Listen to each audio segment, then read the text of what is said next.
Will the election calendar help Harris?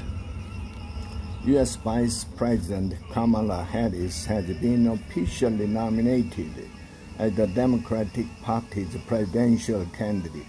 Although she is serving as Vice President, she had little presence until President Joe Biden's resignation. This is why attention was focused on her speech at the Democratic National Convention, DNC, last week, which was the first stage to promote her. At the United Center in Chicago, where the DNC took place, Barack Obama, Michelle Obama, and Bill Clinton spoke. Harris's running mate, Tim Walz, had been a little-known politician, but his 15-minute speech in the form of an American football locker room pep talk signaled that a star was born. Harris received the loudest cheers as she came on the stage at the final. But the cheers I felt at the scene were not very long. Harris spent the first 13 minutes of a 38-minute speech talking about her mother and childhood, unlike previous speakers who received constant cheers.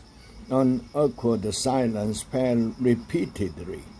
Then she mentioned Trump 15 times in the remaining 25 minutes.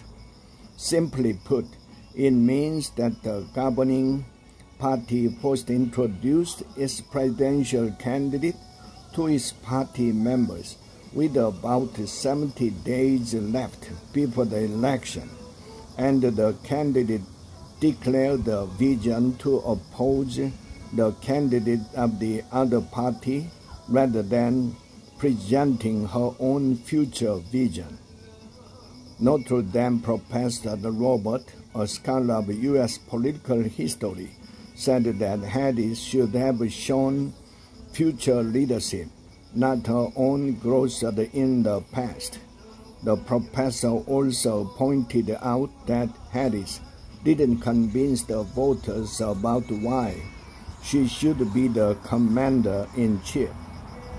Harris had been the Attorney General of the state of California.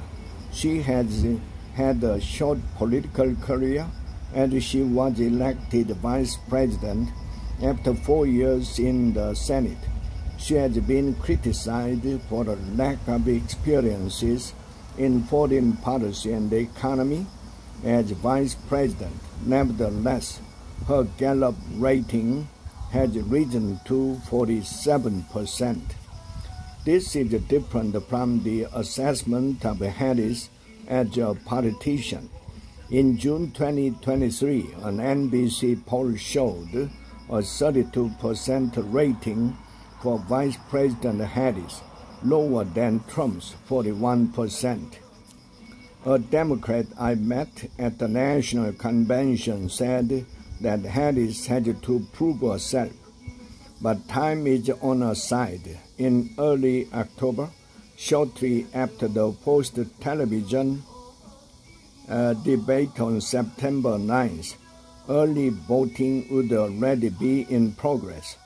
Therefore, even if Harris makes a mistake or fault is found, there isn't enough time for that to be reflected in the voting on November 5th. His comments sound realistic. That's why Trump demanded a quick verification of Harris's qualification at the U.S. president, claiming that Harris is not giving media interviews.